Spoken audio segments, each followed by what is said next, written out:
لما نسمع اسم النبي لازم نصلي عليه اللهم صل. أعوذ بالله من الشيطان الرجيم. بسم الله الرحمن الرحيم.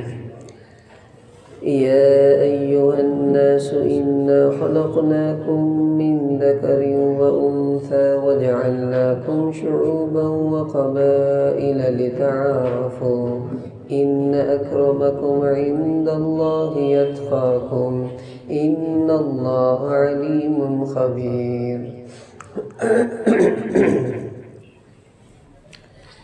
اے لوگو، بے شک ہم نے تم سب کو ایک مرد اور ایک عورت سے پیدا کیا ہے، اور تمہارے ہم نے قبیلے اور گروہ بنا دیے تاکہ تم پہچانے جاؤ۔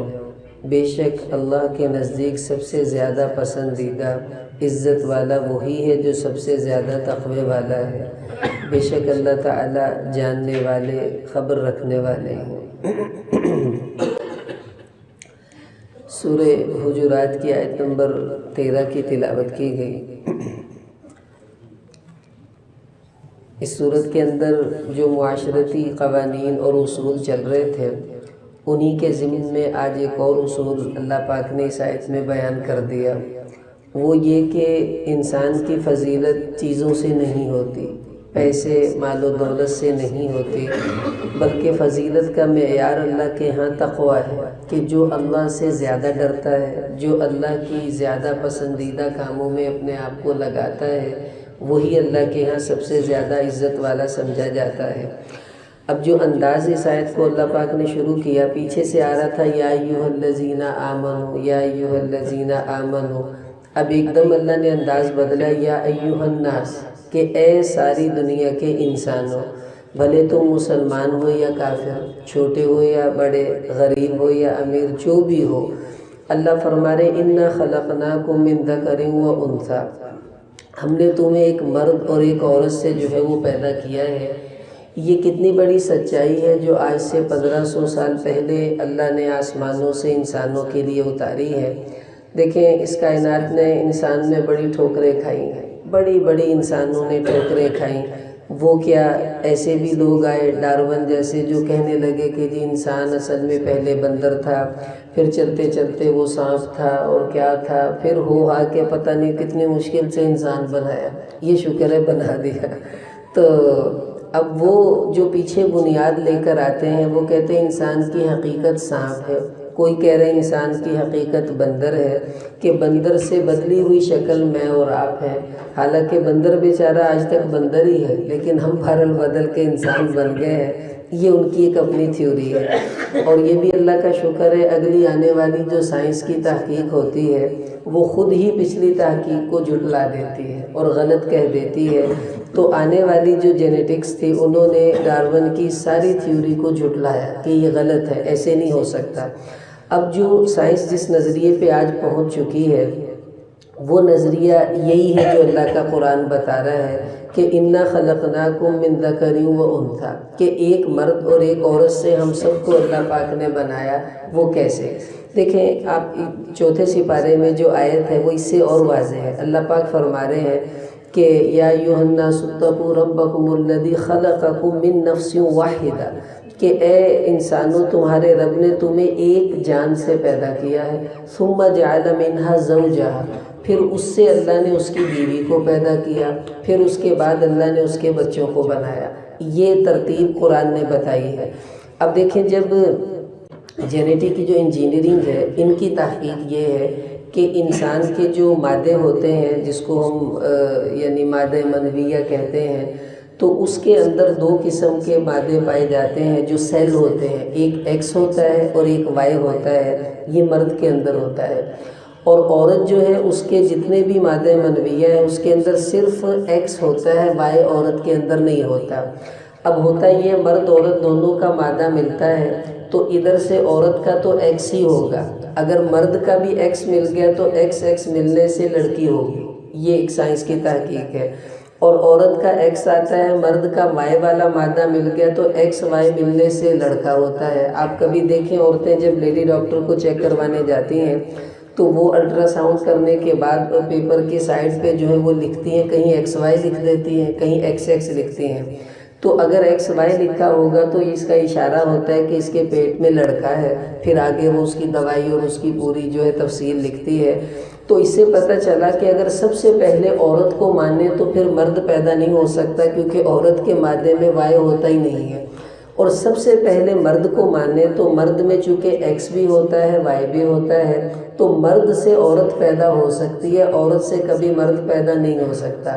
اب اللہ کیا فرما رہے؟ بخاری شریف کی حدیث ہے، حضور علیہ السلام نے فرمایا کہ آدم علیہ السلام کو اللہ پاک نے جب پیدا کیا تو وہ سو گئے، تو جو ہی بیدار ہوئے تو اللہ نے آدم کی بائیں پسلی سے اماں حوا کو پیدا کیا، تو اب X اور Y آدم میں اکٹھا موجود تھا، تو اس سے اللہ نے ایک عورت کو نکالا۔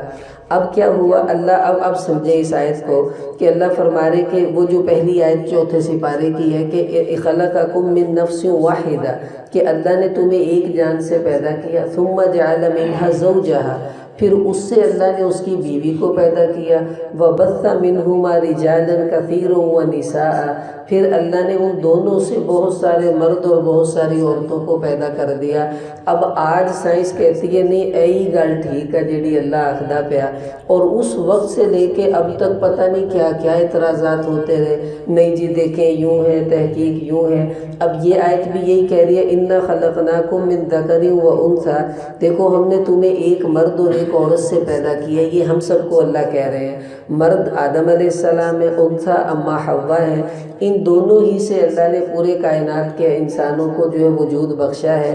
اب ہم سب آدم اور حوا کی اولاد ہیں، تو اللہ پاک یہ بتا رہے دیکھو جب تم سارے ایک ہی ماں اور ایک باپ کی اولاد ہو تو پھر کیا فخر تم نے کرنا، اور کیا تم اپنے آپ کو بڑا سمجھو گے۔ وَجَعَلْنَاكُمْ شُعُوبًا وَقَبَائِلَ، کا اس کے بعد ہم نے تمہارے قبیلے اور تمہاری جماعتیں بنا دی۔ شعوب کی جمع اس بڑی جماعت کو کہتے ہیں جس کے نیچے بہت سارے قبیلے ہوتے ہیں۔ جیسے آپ دیکھ لیں ایک ذات ہوتی ہے، مثلاً ملک ایک ذات ہے، اب وٹو بھی ملک کہلاتے ہیں، تیلی بھی ملک کہلاتے ہیں، چوہان بھی ملک کہلاتے ہیں، تو کئی قسمیں اس کی بنتی ہیں۔ تو ملک جو ہے یہ شعوب ہوا، آگے قبیلے اس کے مختلف بن جاتے ہیں۔ لیکن یہ کیوں بنائے ہیں؟ لِتَعَارَفُوا، ہوتا کہ تم ایک دوسرے سے پہچانے جاؤ۔ دو آدمی، ایک کا نام سہیل ہے، دوسرے کا نام بھی سہیل ہے، اب فرق کیسے ہوگا؟ یہ ملک سہیل صاحب ہے، یہ شیخ سہیل صاحب ہے۔ تو صرف پہچان کے لیے یہ نام ہوتے ہیں قبیلے، ورنہ ان قبیلوں سے آدمی کی حیثیت بڑھ جائے ایسا نہیں ہے۔ دیکھیں یہ تو ہندوؤں کا ایک پرانا ان کی یعنی تہذیب ہے کہ انہوں نے اپنے جو ہے وہ انسانوں کے حصے کیے ہوئے ہیں، کوئی برہمن ہے، کوئی شودر ہے، کوئی کھتری ہے، اب وہ ایک اعلیٰ طبقہ، ایک درمیانہ، ایک گھٹیا طبقہ۔ لیکن اسلام کسی طبقاتی نظام کو پسند نہیں کر رہا۔ اللہ فرما رہے صرف یہ پہچان کے لیے ہے، اس سے زیادہ کوئی حیثیت نہیں ہے۔ اب ہمارے یہاں کیا ہوتا ہے، اے جی اے تا کمار ہے گنے، اے کون نے جی، اے موچی ہے گنے، وہ تو موچیاں دے منڈے نہ پھرنا، اس قسم کی باتیں کرتے ہیں۔ بھئی کیوں موچیوں کے لڑکے کو کیا ہوا؟ وہ انسان نہیں ہے، اس کے اندر کوئی اچھی صفات نہیں ہو سکتی۔ اور ہم کون ہیں جی؟ ہم سید ہیں جی۔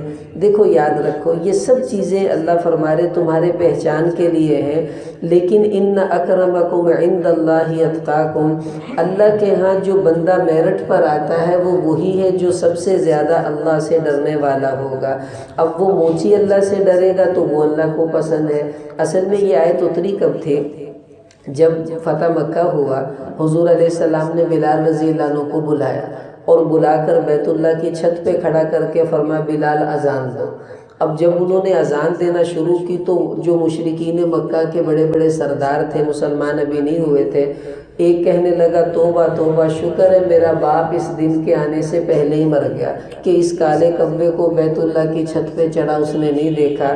تو وہ یہ سمجھ رہے تھے بلال غلام ہے، قوم کا ہلکا ہے، غریب ہے، اس کو بیت اللہ کی چھت پہ چڑھا دیا، کسی سردار کو چڑھانا چاہیے تھا۔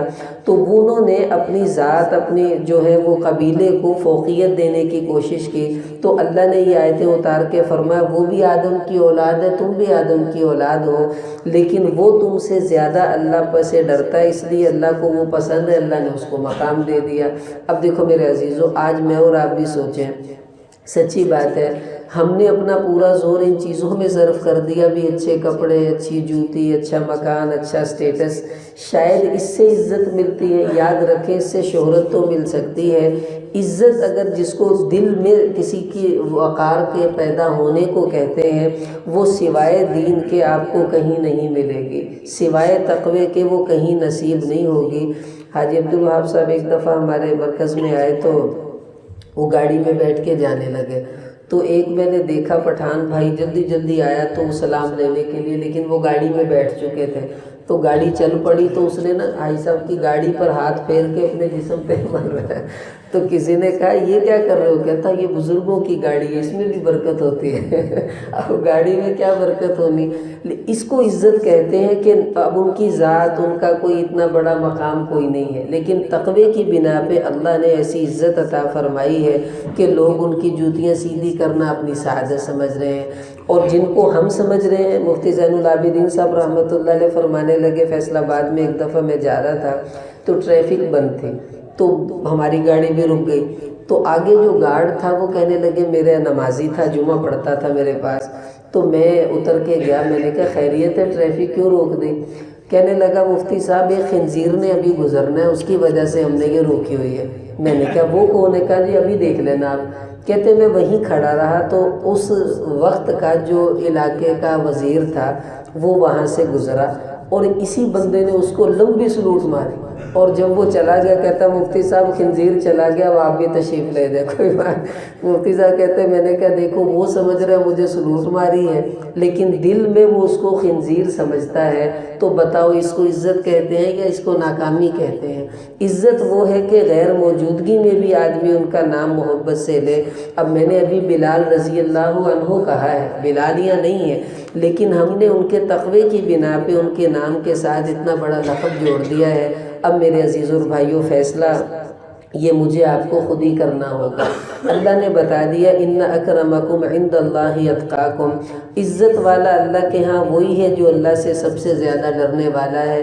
یہ تقوی اختیار کر کے دیکھ لیں، اگر اللہ عزت نہ دے، میں مسجد میں بیٹھا ہوں، میرے سر پہ جتنے جوتے چاہے مار لیں، یہ نسخہ رب کا بتایا ہوا ہے جو عزتوں کو تقسیم کیا کرتا ہے۔ وہ کہہ رہے تقوی اختیار کرو، عزتیں میں دے دوں گا۔ اب پتہ نہیں ہم عزتوں کو کہاں تلاش کرنے لگے۔ دیکھو میں یہ موبائل ہے، اگر یہ میں اس جیب میں ڈالوں گا اور تلاش اس جیب میں کروں گا، پوری زندگی لگا رہوں مجھے نہیں مل سکتا، کیونکہ وہاں ہے ہی نہیں، تو ملے گا کہاں سے؟ اب عزت رکھی ہے تقوی میں، ہم ڈھونڈ رہے ہیں کہیں اور، پوری زندگی صرف ہو جائے گی، یاد رکھنا کبھی عزت نہ پا سکیں گے۔ عزت اسی کو کہتے ہیں جو اللہ نے نیک لوگوں کی ہمارے دلوں میں بٹھائی ہے۔ اب بھئی میں نیک بن جاؤں، آپ نیک بن جائے، اس کی ہم نیت کر لیں۔ اور نیکی کا سب سے پہلا جو دیکھیں یہاں اللہ نے اتقا کا لفظ استعمال کیا، سب سے زیادہ اللہ سے ڈرنے والا، تو جو سب سے کم اللہ سے ڈرتا ہے وہ پتہ کون ہوتا ہے؟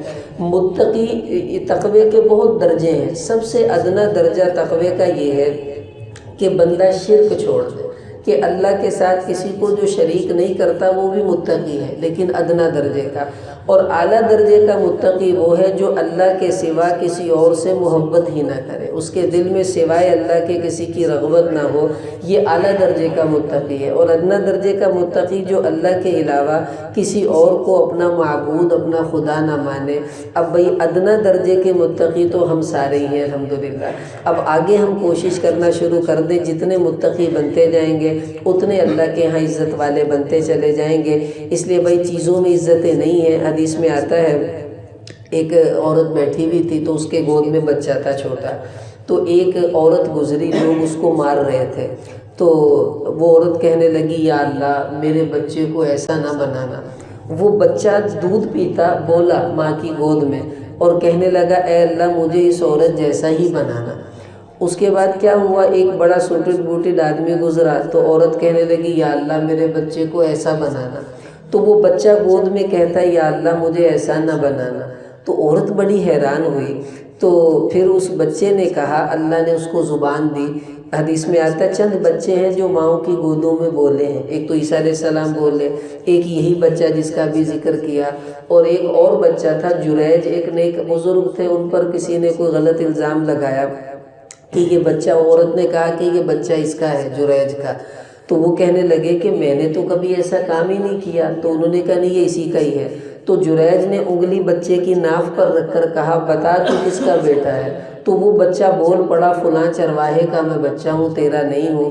تو یہ چند بچے بولے ہیں. تو یہ بچہ کہنے لگا اماں وہ جو عورت جس کے بارے میں تو نے اس کی ظاہری حالت دیکھی تھی، لوگ اسے غلط سمجھ رہے تھے اور اللہ کے ہاں اس کا بہت بڑا مقام تھا، اس لیے میں نے اللہ سے کہا مجھے اللہ تو ایسا بنا دے. اور جس کو تو اچھا سمجھ رہی تھی اللہ کے ہاں اس کی کوئی حیثیت نہیں تھی، اس لیے میں نے کہا اے اللہ مجھے ایسا نہ بنانا. تو بھائی اس سے پتہ چلا تقوی کا معیار جو ہے یہی اللہ کے ہاں پسندیدہ ہے. اللہ پاک ہم سب کو متقی بن کر زندگی گزارنے کی توفیق عطا فرمائے.